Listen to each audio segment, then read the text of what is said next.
नमस्कार उधमपुर, आप सुन रहे हैं रेडियो उधमपुर 89.2 FM दिल की आवाज। मैं हूं आपकी अपनी आरजे कविता। दोस्तों, आज हमारे स्टूडियो का माहौल कुछ अलग ही है। एक पॉजिटिव एनर्जी, एक अलग सी शांति और एक खूबसूरत सी स्पिरिचुअल वाइब पूरे स्टूडियो में महसूस हो रही है। और हो भी क्यों ना, क्योंकि आज हमारे साथ स्टूडियो में मौजूद हैं उधमपुर की इस पवित्र धरती से आए हुए बहुत ही विशेष मेहमान। ये सिर्फ एक रिटायर्ड टीचर नहीं है, बल्कि एक योगा कोच हैं, स्पिरिचुअल एजुकेटर हैं और समाज को सही दिशा देने वाले एक प्रेरणा स्रोत भी हैं। इन्होंने अपनी जिंदगी का एक बड़ा हिस्सा शिक्षा, संस्कार और स्पिरिचुअलिटी को समर्पित किया है। सच कहूँ तो आज स्टूडियो की वाइब ही चेंज हो गई है। एक सुकून सा है, एक पॉजिटिविटी सी है और मुझे पर्सनली भी बहुत खुशी हो रही है कि आज हमारे बीच इतनी ज्ञानी और अनुभव से भरी शख्सियत मौजूद है। तो चलिए दोस्तों, बिना वक्त जाया किए हम दिल से स्वागत करते हैं शास्त्री जी का मेरे शो ट्यूनिंग उधमपुर में। शास्त्री जी, रेडियो उधमपुर के सारे लिसनर्स की तरफ से आपका बहुत बहुत स्वागत है। और सबसे पहले मैं चाहूंगी कि आप हमारे लिसनर्स को अपना प्यारा सा परिचय दीजिए। मेरा नाम हंसराज शास्त्री, मैं सेवानिवृत्त अध्यापक हूँ और हिंदी, संस्कृत और धर्म के कार्य जो है उसके संबंधी लोगों में प्रचार करता हूँ, कथावाचक में। जी, शास्त्री जी, उधमपुर को देविका नगरी के नाम से जाना जाता है और यहाँ की पवित्र देविका माता के साथ लोगों की बहुत गहरी आस्था जुड़ी हुई है, जैसे कि आप भी जानते हैं। अक्सर हम देखते हैं कि लोग दूर दूर से यहाँ आते हैं, देविका में स्नान करते हैं और मन में एक अलग ही शांति लेकर जाते हैं। तो सबसे पहले हम आपसे ये जानना चाहेंगे कि उधमपुर को देविका नगरी क्यों कहा जाता है, देविका माता का क्या महत्व है और आखिर क्या वजह है कि लोगों की इतनी गहरी श्रद्धा और आस्था देविका के साथ जुड़ी हुई है। देविका नदी गंगा मैया की बड़ी बहन इनको कहा जाता है जी। तो देविका जो है वो शुद्ध महादेव से लेकर के तो गौरीकुंड, शुद्ध महादेव, विनिसंग, उधमपुर, जंद्रा आदि और प्रमंडल में जाकर के ये उमकर इनको चलती है। तो देविका नदी परम पवित्र तीर्थ है। यहाँ पर तो अधिकतर लोग जो संस्कार के लिए जहाँ आते हैं, अस्थियां उनको गंगा में समा जाती है, वो दिखाई नहीं देती, ये इसकी विशेषता है। और जहाँ प्रतिदिन लोग स्नान आदि करने के लिए आते हैं, श्रद्धा से स्नान करते हैं, भगवान शिव शंकर की पूजा करते हैं। तो सरकार भी इसके लिए कुछ कर रही है, लेकिन देविका की पवित्रता के लिए जल जो है वो बहुत कम है, तो उसको दूषित कर दिया जाता है। तो ये लोगों से यही प्रार्थना है कि देविका को दूषित ना करें, भगवान की पूजा आदि श्रद्धा से स्नान करें। जी पंडित जी, बिल्कुल सही कहा आपने। सच में आपने बहुत ही सुंदर और सरल शब्दों में देविका माता का महत्व समझाया। दोस्तों, उधमपुर सिर्फ एक शहर नहीं बल्कि एक एहसास है, एक स्पिरिचुअल एनर्जी है और देविका माता उसकी पहचान है। फिलहाल वक्त हो गया है छोटी सी म्यूजिकल ब्रेक का, लेकिन ब्रेक के बाद हम शास्त्री जी के साथ और भी दिलचस्प और ज्ञान भरी बातें करेंगे। कहीं जाइएगा मत, सुनते रहिए रेडियो उधमपुर 89.2 FM दिल की आवाज। वेलकम बैक दोस्तों, आप सुन रहे हैं रेडियो उधमपुर। मैं हूं आपकी अपनी आरजे कविता और स्टूडियो में अभी भी वही पॉजिटिव वाइब्स, वही स्पिरिचुअल एनर्जी बनी हुई है, क्योंकि हमारे साथ मौजूद हैं आदरणीय शास्त्री जी। शास्त्री जी, जून के महीने में निर्जला एकादशी आ रही है। हम अक्सर सुनते हैं कि ये सारी एकादशियों में बहुत खास मानी जाती है। लोग इस दिन व्रत रखते हैं, पूजा पाठ करते हैं और इसे बहुत श्रद्धा के साथ मनाते हैं। तो मैं आपसे ये जानना चाहूंगी कि निर्जला एकादशी का असली महत्व क्या है, इसका स्पिरिचुअल सिग्निफिकेंस क्या है और आम जिंदगी में इसका क्या संदेश माना जाता है। देखिए, वर्ष में 24 एकादशियां होती हैं। हर मास में 2 एकादशियां आती हैं, कृष्ण पक्ष और शुक्ल पक्ष जी। ज्येष्ठ मास के शुक्ल पक्ष की तिथि जो आती है वो निर्जला होती है। इसमें अर्थात जल पान नहीं करना है, थोड़ा केवल आचमन से ज्यादा पानी इसमें नहीं पीना है। वो तपस्या के लिए है। तो लोग तो दूसरों को तो पानी पिलाते हैं, तो खुद के लिए कहा है इसमें खुद पानी कम पीना है। निर्जला सजला गया। उन दिनों में दूसरा जो होता है, निर्जला के दिनों में यदि बारिश हो जाए तो गर्मी कम हो जाए, वो बरसात के लिए उसका अशुभ माना जाता है। तो निर्जला में यदि गर्मी रहे अधिक और खूब तपता हो सूर्य भगवान, तो उससे देश के कल्याण के लिए आगे बरसात अच्छी होती है, फसलें अच्छी होती है। निर्जला के दिन तो भोजन नहीं करना चाहिए। ये कहा है कि किसी भी एकादशी को तो व्रत रखना है। व्रत अर्थात अन्न का वो विशेष करके चावल जो उनका प्रयोग नहीं करना है। उसी दिन स्नान संध्या आदि पवित्र हो करके अपने मन को वश में करके तो सूर्य उसे एकादशी की भगवान विष्णु की उपासना जो है वो करनी है। जी पंडित जी, आज की जनरेशन को ये बातें जाननी बहुत जरूरी है, क्योंकि जो फास्ट है वो सिर्फ शरीर का नहीं, मन और विचारों का भी होता है। हाँ, आवश्यक। शरीर से तो व्रत कर दिया और खाते रहे कुछ कुछ इधर उधर की वस्तुएं, ऐसा नहीं है। शरीर हमारी 5 कर्मेंद्रियां हैं, 5 ज्ञानेंद्रियां, 10 हो गई, एकादशवां मन है। एकादशी का मतलब है अपनी 10 इंद्रियों को और मन को वश में करके श्रद्धा से जो प्राप्त हो जाए भगवान की उपासना करें और कम भोजन करें, जिससे हमारी तपस्या में विघ्न ना आए।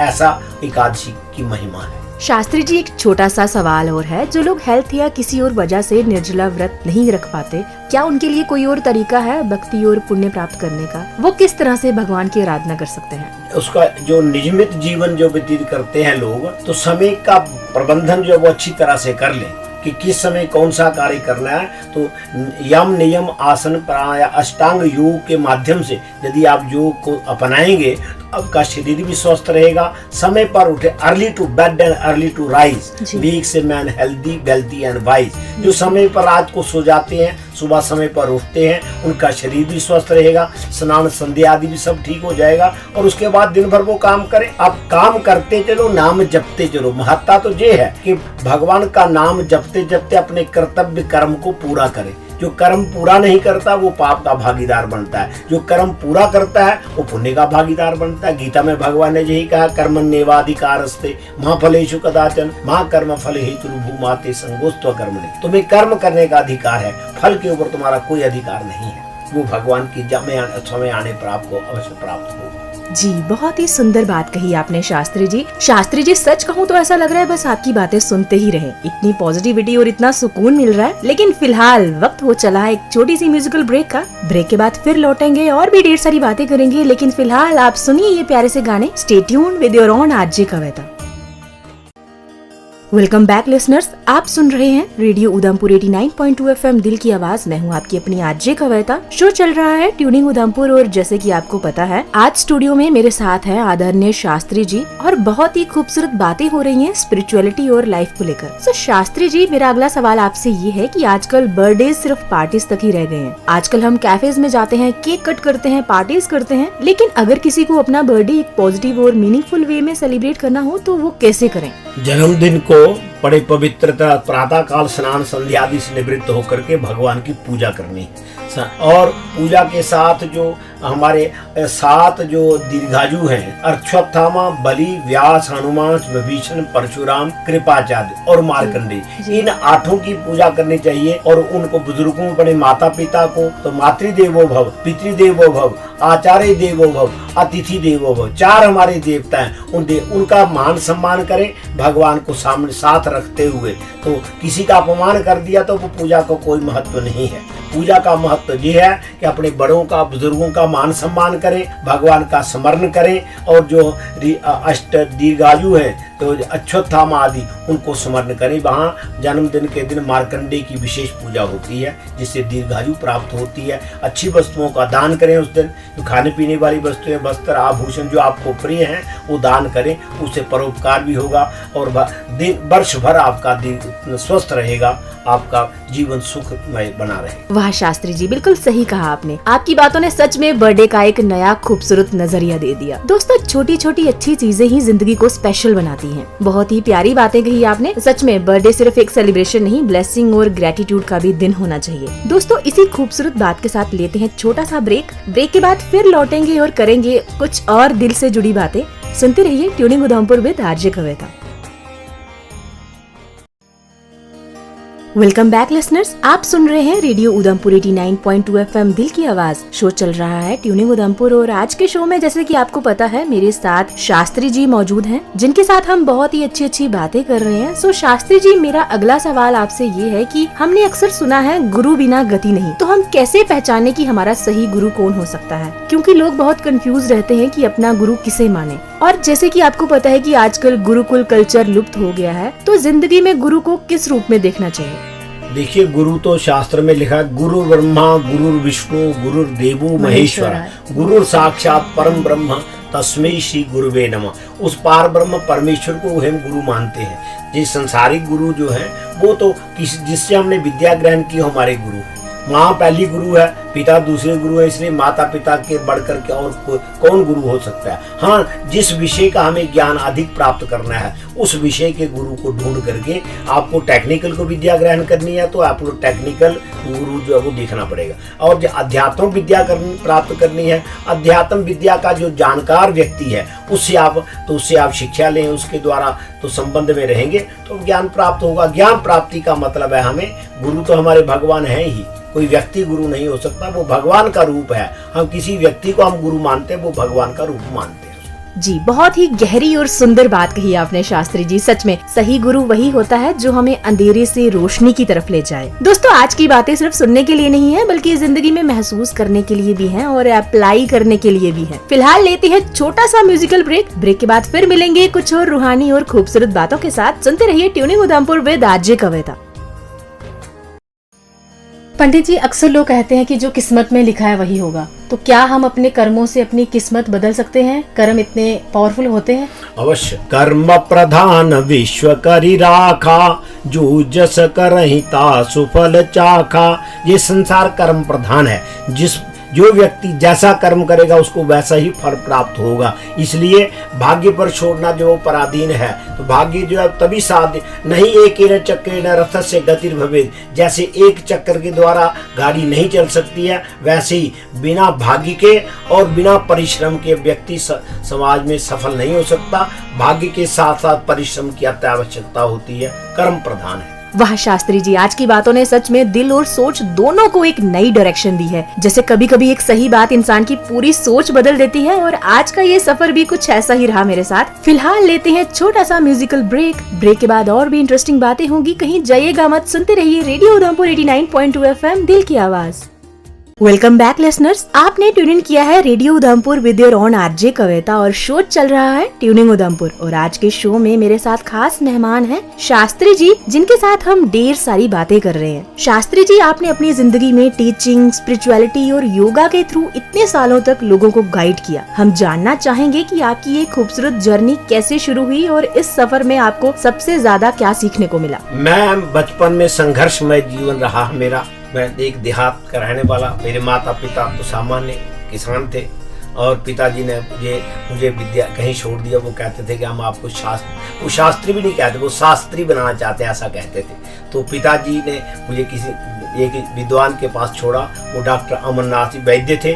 उनके चरणों में बैठ करके मैंने संस्कृत का अध्ययन किया, वाकी विद्या अध्ययन की और उसके बाद बढ़ते बढ़ते फिर मैंने कुछ और, मुझे एक देवराज जी गुप्ता थे प्रिंसिपल, वो मुझे उनकी गाइडेंस मिली, वो उनके सहयोग से। तो मैं फिर जम्मू से थे एक ज्योतिष के आचार्य पंडित नानक चंद जी मिश्र, उनके द्वारा फिर मैंने ज्योतिष सीखा।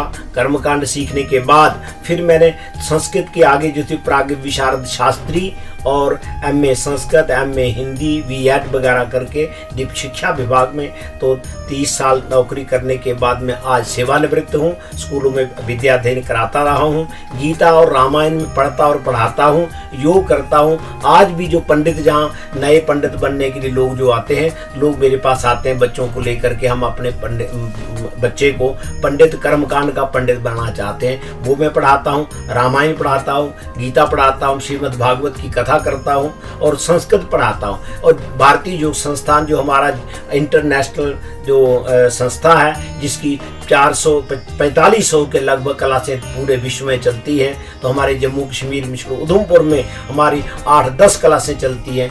उधमपुर का मैं संगठन मंत्री इस समय, तो भारतीय योग संस्थान से जुड़ा हूँ। हमारा जीवन आनंदमय है और हम सबको कहते हैं सदा प्रसन्न रहो, योग करो, योग रहो निरोग, जियो और जीवन दो, जो हमारे भारतीय योग संस्थान की घोषणा है। अब मैं दिल जान से जाकर के भारतीय योग संस्थान, भारतीय संस्कृति और सभ्यता की सेवा करना चाहता हूँ। भारतीय संस्कृति और सभ्यता इतनी विशाल है, जिसमें महान गुण हैं, जिसको मातृदेवो माँ पहली देवता है और गुरु भगवान। हमेशा हम भगवान को ही गुरु मानते हैं। कोई व्यक्ति जो है वो जिसी को हम विशेष माने वो हमारी श्रद्धा है, लेकिन गुरु तो भगवान ही है।